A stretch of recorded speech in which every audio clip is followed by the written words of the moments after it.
Salam gənclər, bu videomuzda biz 2026-cı ilin birinci şansında informatikadan qəbula düşmüş sualların izahına baxmış olacaq. Vaxt itirmədən ilk sualdan etibarən başlayaq. İlk sualda deyir ki, alqoritm xassələrinə aid olanı qeyd edin. Dostlar, biz bilirik ki, alqoritmimizin 4 dənə əsas xassəsi var. Müəyyənlik və yaxud da biz buna determinliklik deyirdik. Diskretlik xassəsi var idi, kütləvilik, bir də təbii ki, nəticəvilik.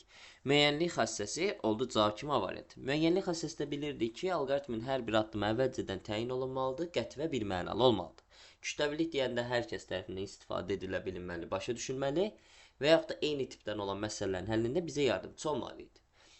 Diskretlik deyəndə deyirdik, alqoritm ayrı-ayrı addımlardan ibarətdir. Bir addım bitir, sonra digəri başlayır. Və nəticəvilik digər adı ilə sonluq xassəmizdə isə deyir ki, alqoritm sonsuza qədər davam edə bilməz. Alqoritm sonlu sayda addımlardan ibarət olacaq. Qiymətlidir, faydalılıq, adekvatlıq, aktuallıq. Bunlar isə hər biri informasiyanın xassələrinə aid olan anlayışlardır dostlar. 2. Hansı əməliyyatların köməyi ilə bütün sənəd seçilir? Biz bilirik ki, Word-də biz bütün sənədi seçmək üçün ən ideal olaraq təbii ki, ilk başda Ctrl-A düymələrindən istifadə edirik. Bax, Ctrl-A düymələrini basıram, bütün sənəd filan seçilmiş olur. Yəni, ilk olaraq ikincisi doğrudur deyə rahatlıqla davrana bilərik. Sonra deyir, sənədin sol kənarında boş sahədə mouse'un sol düyməsini 3 qat klikləməli. Bu tamamilə doğrudur. Gəlirəm sol tərəfə boş sahəyə. Ardıcıl olaraq 3 dəfə dalbadal klikləyəndə həqiqətən baxın, bütün mətn seçilmiş olur. Deməli, bir də doğrudur dostlar. Biri də belə qəşəcə işarələyirik. Sənəd daxilində ixtiyari yerdə mouse'un sol düyməsini 4 dəfə klikləməklə. Sənəd daxilində ixtiyari yer olsun bura. İndi mouse'un düyməsini 4 dəfə dalbadal klikləyirəm. 1, 2, 3, 4. Baxın, dördüncünü eləyəndə təzədən əvvəlkinə qayıtdı. 1, 2, 3, 4. Yəni, bir növ 4 dəfə dalbadal klikləyəndə yenidən söz seçilmiş olacaq. Yəni, bu səhvdir.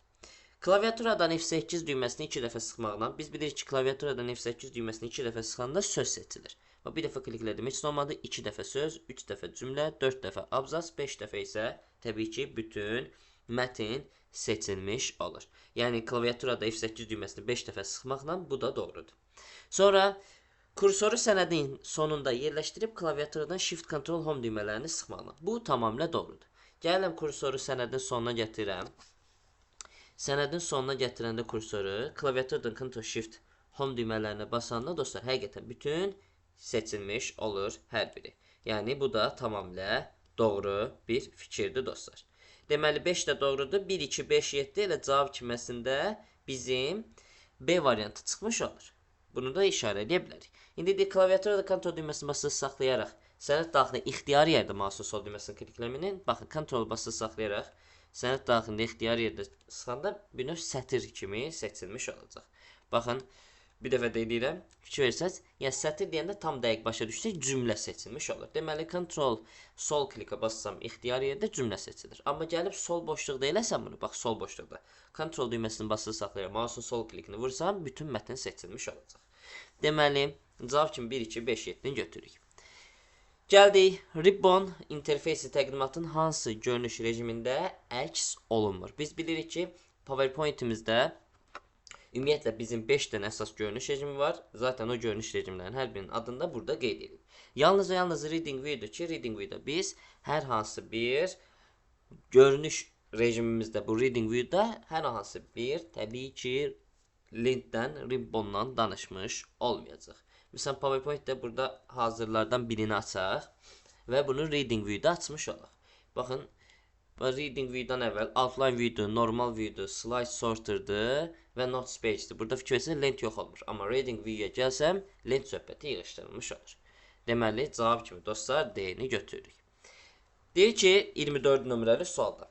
Kitab doc faylı informatika nəzəriyyə qovluğunda yerləşir. Aha, baxın, maraqlı suallardan biridir.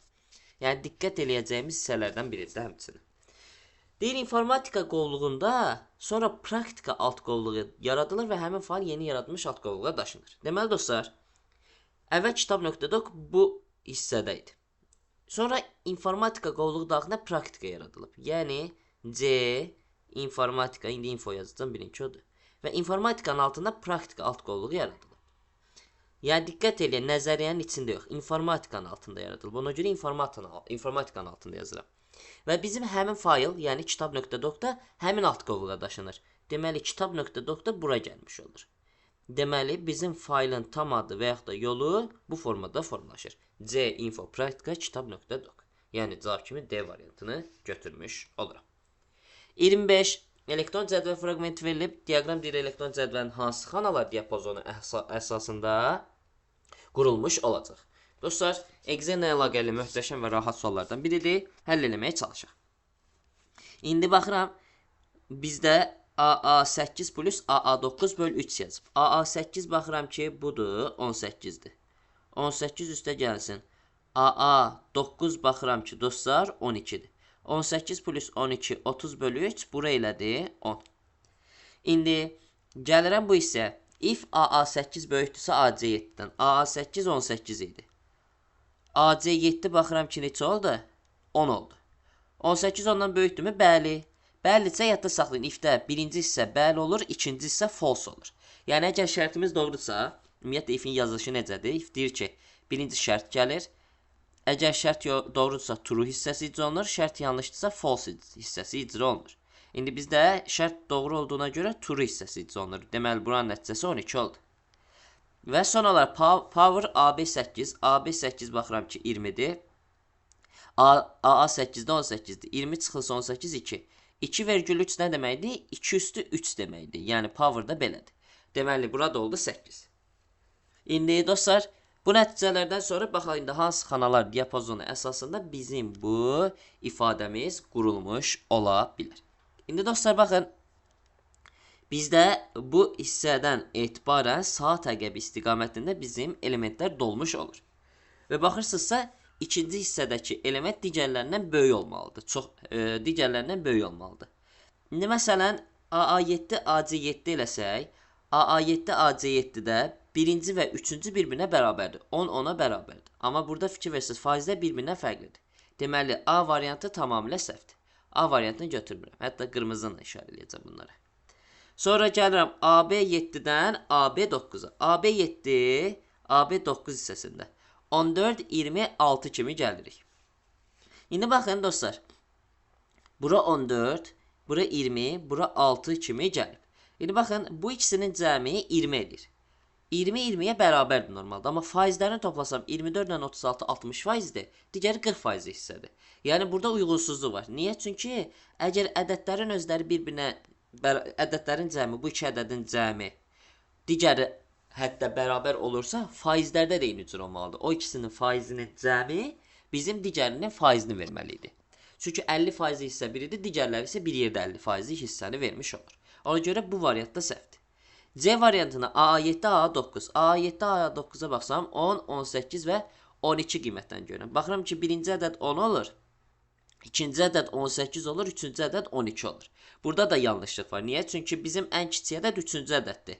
Amma C variantına görə baxıram ki, birinci ədədən kiçik olur, bu da səhvdir. Y variantı niyə səhvdir? AA9, AC9 görürük. Baxıram ki, AA9, AC9-dakı ədədlər 12, 6 və 8-dir. Burada isə birinci ədəd ən böyük olur. Amma bizim faizdə ikinci ədəd ən böyükdür. Deməli, bu da səhvdir. Cavab kimi həqiqətən D variantı tamamilə doğrudur. D variantına baxsaq, D variantı üçün ədədlərimizdə nələr var? Bir dənə bu hissələri belə silim, hər birində nə olduğunu görürsün. Yazılıb nə? AA8, AC8. AA8, AC8 hissəsinə baxsam, 18, 20, 12 görmüş oluruq. Baxın, heç çətin düşünməyin. 24-ün 2-misi 12, 18-in 2-misi 36, 20-nin 2-misi 40. Yəni 12-nin 2-misi 24, 18-in 2-misi 36, 20-nin 2-misi 40. Yəni uyğunluq tamamilə ödənir. Cavab kimi ona görə qalır D variantı. Keçirik növbəti suala.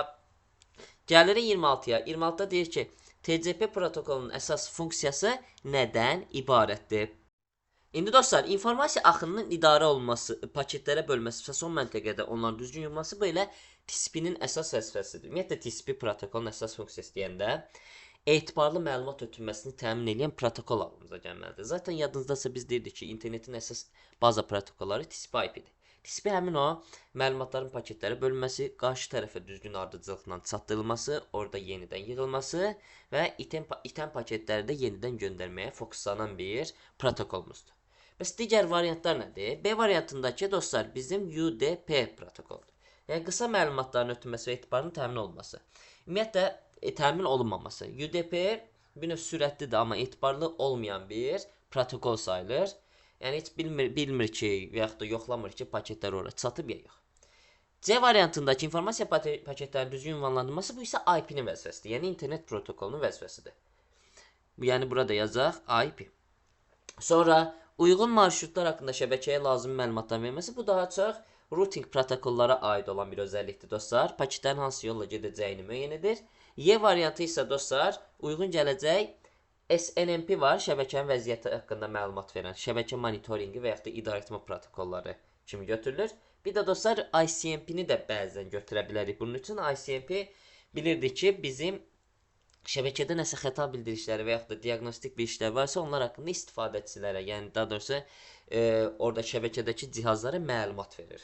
Yəni bu şəkildə ICMP-ni düşünə bilərik. Amma SNMP ən uyğun gələndir ona. Cavab kimi A variantını təbii ki, götürmüş olacaq dostlar. Keçirik 27-yə.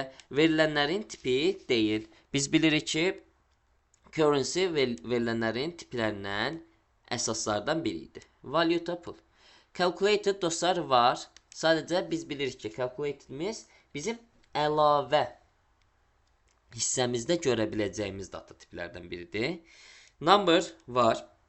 Hətta bunun large number versiyası var. Short text var, long text var. Date time extended var. Nə bilim auto number var. Hyperlink var dostlar, attachment, lookup wizard və s. kimi var. Amma accounting yoxdur dostlar. Accountingi biz heç bir zaman görmüş olmayacaq Access-də. Accountingi görə bilərik Excel ilə əlaqəli hissələrdə dostlar. Gəldi 28-ə, çox maraqlı alqoritm suallarından biridir.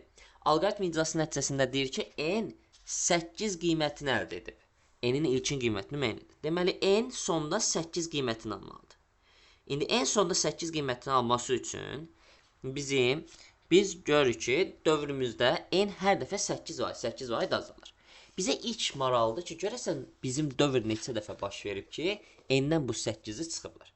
İndi dövrün nə zaman bitdiyini necə anlayacaq dostlar? Baxın, dövr nə zaman davam edir? A 45-dən nə zaman kiçikdirsə dövr həmişə davam edir. Ta ki nə vaxta kimi A 45-ə ya bərabər olanda, ya da 45-dən böyük olanda, yəni çünki şərt ödənməyəndə, yox deyəndə biz gəlirik bura və n-in nəticəsini yazırıq. Deməli, dövrün bitməsi üçün bizim A-nın 45-ə ya bərabər ya da böyük olması lazımdır. Biz də bilirik ki, A hər dövrdə nə qədər artır? 3 vaid artır. Yəni, birinci dövrdə 3 artdı, ikinci dövrdə 3 artdı, yəni ümumilikdə 6 artdı. Üçüncü dövrdə bir dəfə də 3 artdı, ümumilikdə 9 artdı. Yəni, bir növ A hər dövrdə 3 vaid artırsa, A-nın qiyməti sanki belə olur. A plus 3-dir. Yəni, hər dəfə 3 vaid artır, hər dövrdə. İndi A 2 idi. 2 plus 3T'miz böyük bərabər olmalıdır 45-dən. Bunu niyə yazıram? Bu ifadənin anlamı. Bu ifadənin anlamı nədir? Biz dedik axı, A 45-dən kiçik olanda dövr davam edir. Hə deyirik, davam edirik dövrə. Nə zaman dövr bitir? Dedik A 45-dən ya bərabər olanda, ya da 45-dən böyük olanda. Deməli, o səbəbdən bizim A-nın son qiyməti 45-dən böyük bərabər olmalıdır ki, biz gələk sol tərəfə, yox tərəfə və nəticədə n-in də 8 qiymətini yazaq. İndi buradan da çıxır ki, 3t böyük bərabərdir 43, t də böyük bərabər olur 14 tam dövrdə 3 dostlar. Yəni, buna nə deməkdir? Deməli, t 15 olacaq. Deməli, bizim dövrlərin sayı dostlar neçə olacaq? 15 olacaq. Deməli, 15 olduğunu həqiqətən yoxlaya bilərsiniz. Niyə? A-nın üzərinə 15 dəfə 3 gəlsəm 2 plus 45 həqiqətən 47 eləyir. Və həmin 47 qiymətində bizim dövr bitir və n-in nəticəsi çıxmış olur. İndi dostlar, A, yəni A-nın üzərinə biz 15 dəfə gəlmişsə, deməli bunun da üzərinə neçə dəfə gəlməliyik? 15 dəfə gəlməli. Yəni bu addımdan da neçə dəfə keçməliyik? 15 dəfə. Niyə? Çünki A-ya biz 15 dəfə müraciət eləmişiksə, dövr 15 dəfə baş veribsə, deməli N-ə də 15 dəfə müraciət eləməliyik. Deməli bizim N-in qiymətindən də 8-i neçə dəfə çıxmaq lazım olacaq? 15 dəfə çıxmış olacaq. Yəni yazırıq ki, N çıxılsın 8 vurulsun 15. İndi bu nəyə bərabər olmalıdır? N-in son qiyməti olan 8-ə. Buradan da çıxır N çıxılsın 120 bərabərdir 8-ə. Buradan da n çıxır dostlar 128 şəkildə. Deməli bizim n-in başlanğıc qiyməti olmalıdır 128 şəkildə dostlar. Belə bu oldu bizim dostlar 28 nömrəli sual. Cavabımız da 128 oldu. Elə qəşəng üst-üstə də düşüb açıq. Bu da yaxşı bir şeydir əslində. İndi gəlirəm nəyə? 29-a internetdə host kompüterin domen adı verilənlər bazasının dostlar iyerarxik modelinə uyğun gəlir. Niyə? Çünki dostlar indi hər hansı bir internetdə bir dənə burada fayl yaradaq. Hətta Facebook yazım. Bizim Facebook. Məsələn baxın Facebook yazıram. Bax Facebook yazanda bax Facebook'un içində, yəni bu bizim domenin altında baxın fikir versəz, bu hər hansı bir bilirik ki, domen nə idi? Hər hansı internetdəki kompüterin unikal adıdır. Bu kompüterin içində baxın groups qovluğu daxilində, filan qovluğun daxilində nə bilim filan fayl və s. var. Baxın dostlar, yəni bunun sağ tərəfi ümumiyyətlə bu özü elə sanki nə tipli quruluşa malik olur? İyerarxik quruluşa malik olur. Yəni başda bir dənə əsas element olur, onun altında qovluqlar olur, onun altında başqa alt qovluqlar olur, onun altında da fayllar olur. Yəni bir növ bizim kompüterimizin daxilində necə fayl sistemi iyerarxik quruluşa malikdirsə, internetdə də əslində elə düşün ki, bunun qlobal versiyasıdır. İnternetdə də bütün bizim o saytlarda o gördüyümüz qovluqlarda qovluqlarımız, nə bilim fayllarımız, saytların özləri də hər biri əslində məntiqi olaraq bir kompüterin fayl sistemi kimi bir şeydir. Bir kompüterin fayl sistemi kimi bir şey olduğuna görə o da əslində iyerarxik bir quruluşa malik olur. Yəni çoxumuz bunu çaşırıq, təəssüf ki, şəbəkə kimi götürmüşdük, sırf internet sözünə görə. Amma burada diqqət olun, internetdə host kompüterin domen adı verilənlər bazasının hansı modelinə uyğun gəlir, bunu soruşur. O da iyerarxikə uyğun gələcək dostlar. Gəlirik növbəti suala. Mətn prosesində sənədə yerləşdirilən sərlövhənin səhifədəki mövqeyi hansı lent tabı vasitəsilə və hansı lent qrupuna necə olunur? Normalda biz hər birimiz bilirik ki, bizim header footer hardan əlavə edilir? Insert-ə gəlirik. Insert-də burada header footer lent qrupu daxildir. Və həmin lent qrupu daxilindən biz hər hansı header footer əlavə eləyəndə bizdə açılır əlavə bir tab, header footer. Əslində bu dediyi prosesi biz bu hissədən icra edirik. Baxın, position hissəsi var. Həmin position hissəsində dostlar bu iki əmr vasitəsilə mövqeyini müəyyənləşdiririk. Əsl yeri əslində buradır. Amma və lakin dostlar, həmin variantı biz burada görmürük. Header footer pəncərəsi və s. görmürük. Bəs alternativ yol hansıdır? Layout-a gəlirik dostlar. Layout-da baxın, burada page setup pəncərəsi daxilinə gəlir.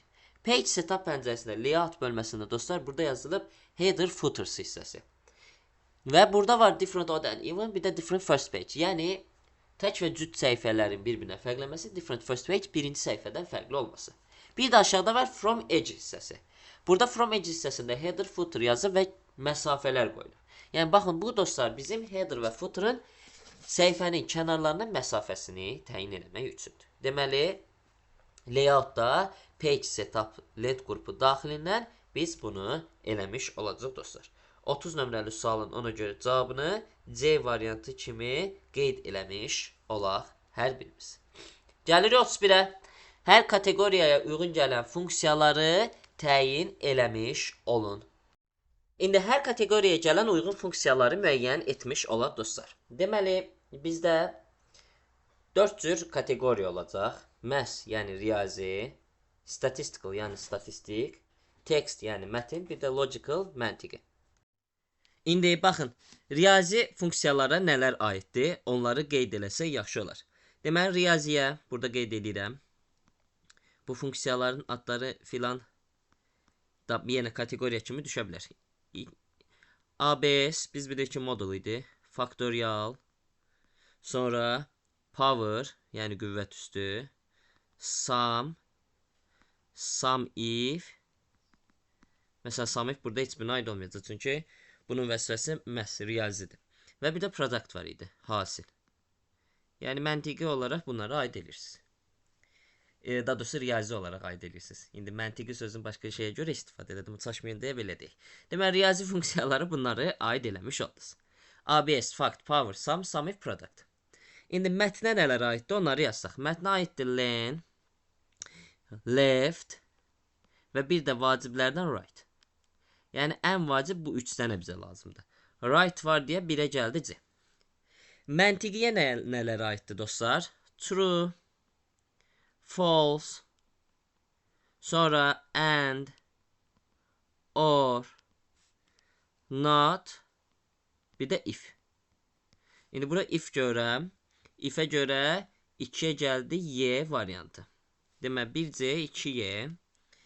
İndi power da bu arada riyazi idi. Power da ataq.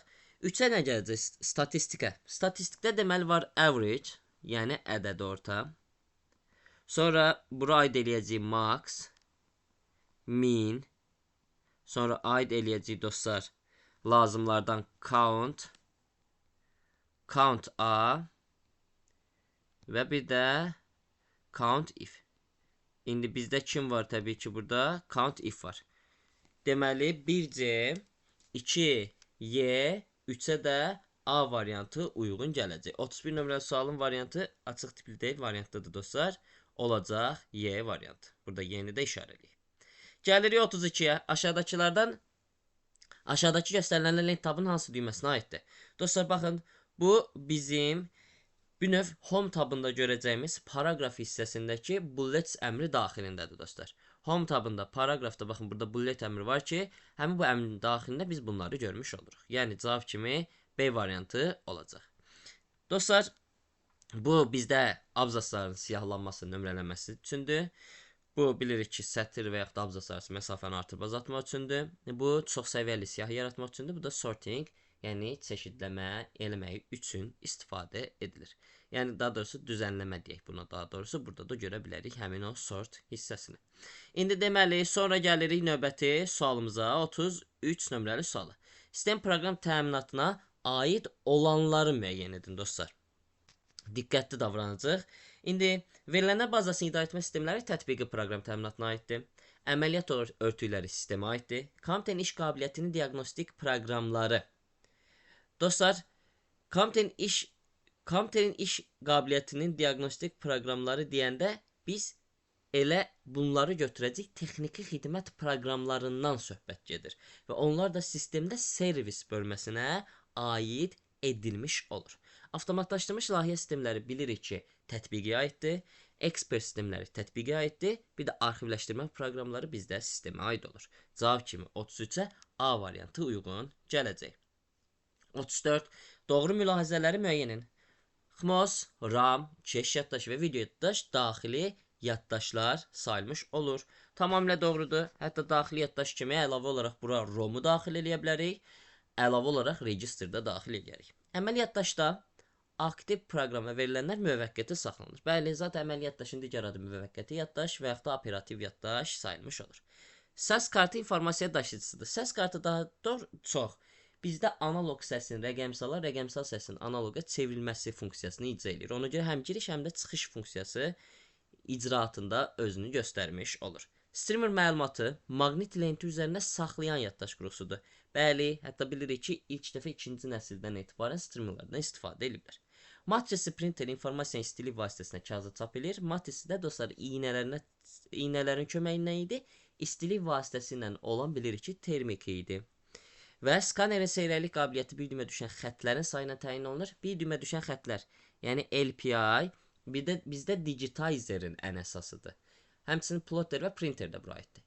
Skanerdə isə bir DPI idi, yəni doğru cavabı DPI idi. Bu da səhvdir. Cavab kimi C variantını götürmüş olacaq dostlar. 35 nömrəli suala gəlmiş oluruq. Körpü nədir? Müxtəlif topologiyalı və protokolu 2 və daha çox kompüter şəbəkəsini birləşdirən qurğu routerdir dostlar. Müxtəlif protokollu 2 müxtəlif kompüter şəbəkəsi arasında əlaqə yaradan qurğu. Yəni müxtəlif protokollu 2 müxtəlif kompüter şəbəkəsi arasında əlaqə yaradan əsasən şlüz olur dostlar. Yəni şlüzün tərəfinə daha çox oxşuyur. Müxtəlif topologiyalı, lakin eyni protokola malik 2 və ya daha çox lokal şəbəkəni birləşdirən qurğu deyəndə körpünü götürürük. İşçi stansiyanı yoğun koaksial qurğuya birləşdirən dostlar transverdir. Və kompüter şəbəkə adapterlarını nazik kabellə birləşdirən konnektor olacaq dostlar. Bu da bu şəkildə oldu. Uyğunluğu müəyyən edin. Iyerarxik menyu sistemi vasitəsilə mətin fayllarının axtarışını təmin edir. Iyerarxik menyu sistemi gördünüzsə, bilin ki, Gopher'dan danışmış olur. Birə uyğun gələcək. Telekonferans və xəbərlər bloku xidməti kimi vəzifəni icra eləyir dostlar. Bu bizim olacaq Usenet. Telnet isə uzaqda yerləşmiş terminalların emulyasiya sistemi kimi istifadə olunur. Yəni 1C, 2A, 3D. FTP bilirik ki, faylların ötürülməsi protokolu kimi, həmçinin internet xidməti kimidir, e-maildir. Zaten hər biriniz bilirsiniz. 1C, 2A, 3D cavab kimi Y variantını götürmüş olarıq 36 nömrəli sualımıza. Burada da qeyd edirik. Gəlir 37-yə. File Explorer proqram pəncərəsinin sağ sahəsindəki obyektlərə süzgəcləmə, filtrləmə tətbiq edilməsi üçün hansı görünüş rejimindən istifadə edilir? Cavab detailsdir dostlar. Biz bilirik ki, bir dənə File Explorer'da gəlirik ora. Biz bu tərəfdə, sağ tərəfdə görünür bizim proqramlar. Details görünüş rejimində biz bunlara filtr tətbiq eləyərim bilirik. Məsələn, müəyyən filtrlər tətbiq eləyəcəyik. Həmin o filtrlərə əsasən də lazım olanları seçilmiş olacaq. Deməli, cavab kimi C variantı olmalıdır, dostlar. 38. Doğru fayl adlarını müəyyən edin. İndi dostlar, Windows 11-ə aid maraqlı sual tiplərindən biridir. Biz bilirik ki, bizim faylımızda bizim bilməli olacağımız bəzi simvollar var ki, onlar istifadə edilə bilinməz. 3 dənə ayaq deyirdik, slashlər. Çukurun işarəsi deyirdik, yəni böyük kiçik işarəsi, bir də qoşa nöqtə. Bir də dırnaq, ulduz və sual işarəsi. Bunlara icazə yoxdur. Yəni, qısacası, baxın, qoşa dırnağa icazə yoxdur. Tək dırnağa icazə var. Burada diqqətli olun. Ona görə bir problem deyil. Amma 2 problemdə çukurun işarəsindəki simvollar var. 3 problemdə ulduza icazə yoxdur. 4 problem deyil. Bunun işarənin adı hər dəfə unuduram. And işarəsinə icazə var, bir də boşluğa da icazə var. Yəni 4-də problem yoxdur. 5-də qüvvət isti işarələrinə icazə var. 6-da problem ayaqlardan ortada olan fikir versiz istifadə olunur. Və 7-də biz baxırıq ki, bir problem yoxdur. Nöqtə vergül istifadə edilə bilər. Cavab kimi B variantını götürürük. 39 nömrəli suala gəlirik. Təhlükəsizlik divarının firewall'un əsas funksiyası nədir? Bizdən bunu soruşur. İndi dostlar, SSID-ni yeniləmək. Bu əsasən wireless network ayarları, yəni Wi-Fi ayarları ilə əlaqəli bir şeydir dostlar.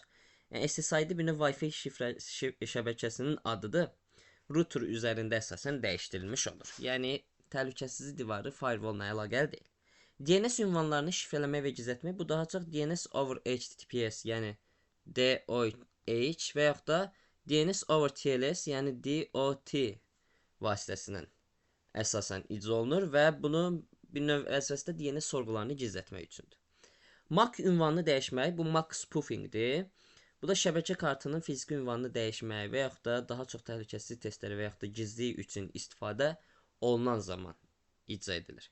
İnternet trafikini şifrələmək isə daha çox VPN və yaxud da HTTPS ilə əlaqəlidir. Yəni bütün VPN bilirik ki, bütün o trafiki şifrələyir. HTTPS isə daha çox web trafiki qoruma funksiyasına malik olur. Şəbəkənin potensial təhdidlərdən qorunması isə tamamilə bizim doğru cavabdır. Firewall ümumiyyətlə gələn və gedən trafiki yoxlayır, zərərli və icazəsiz girişləri bloklayır, şəbəkəni hücumlardan qorumuş olur dostlar. Gəlirik növbəti 40 nömrəli suala. İndi dostlar, belə bir ədədlərimiz var. Hər bir ədəd hansı 16-lıq ədədə uyğun gəlir, onu tapacaq. 10-luqdan 16-lığa keçəndə nə edirsiniz? 16-ya bölə-bölə gedirsiniz. İndi 195-i bölürəm 16-ya. 195-i 16-ya böləndə 19-da 16 bir dəfə düşdü. 1 vur 16, 16, 3 gəldi. 5-i gətirdim yana. 35-i 16-ya böləndə 2 dəfə düşür. 2 vur 16, 32, qalıq qaldı 3. Biz bilirik ki, artıq 12 16-ya bölünmür. Sadəcə buradakı hər bir ifadə bizim 16 say sistemindəki rəqəmimizdir. 12 deyə bir rəqəm yoxdur 16 say sistemində. Qarşılığı nədir? C-dir. Və geridən oxuyanda görürəm ki, bu olur C3. Deməli, 1-ə gəlməlidir A variantı. Getdik digər variantlar. 375. 375-i 16-ya böləndə 37-də 16 düşür 2 dəfə. 2 vur 16, 32. Bura gəldi 5. 55-i 16-ya böləndə düşür dostlar 3 dəfə. 3 vur 16, 48. Qalıq qaldı 7. İndi 23 görəm hələ də 16-ya bölünə bilir. Böyükdür çünki. 23 16-ya böləndə bir dəfə düşür. 1 vur 16. Qalıq qaldı 7. Və geridən oxuyanda görürəm ki, bu olur 177 16-lıq say sistemində. 2-yə gəldi B. Deməli C variantda getdi. Qaldı bir dənə 442-ni tapmaq. 442-ni də 16-ya böləndə 44-də 16 düşür 2 dəfə. 2 vur 16, 32. Bura gəldi 12. 122-ni 16-ya böləndə düşür dostlar 7 dəfə. 7 vur 16. 112 qalıq qaldı 10. İndi 27-dən 16-ya böləndə düşür bir dəfə 1 vur 16, 16 qalıq qaldı 11. Biz bilirik ki 10 A'dır, 11 də B'dir. Geridən oxuyanda olur bu 1B, yəni Y variantı. Cavab kimi deməli biz D hərfini, D variantını götürmüş olacaq. 40 nömrəli təbii ki sualımız üçün dostlar. Keçirik artıq nəhayət açıq tipli suala. A1 Y8-də və F2 H9 diapazonlarının birlikdə neçə xana var? İlk olaraq baxıram ki bu diapazonlar heç biri bir-birindən üst-üstə düşmür. Düşmədiyinə görə ikisini də ayrı-ayrı hesablayıb sonra da toplamış olacaq dostlar. A1-dən Y8-dən hesablamaq üçün hər ikisində qoşa nöqtə deyər nədir? Yəni A1-dən Y8-ə kimi olan bütün aralıq. Birinci sütunlarına baxıram. A, B, C, D, Y. Burada var 5 dənə sütun.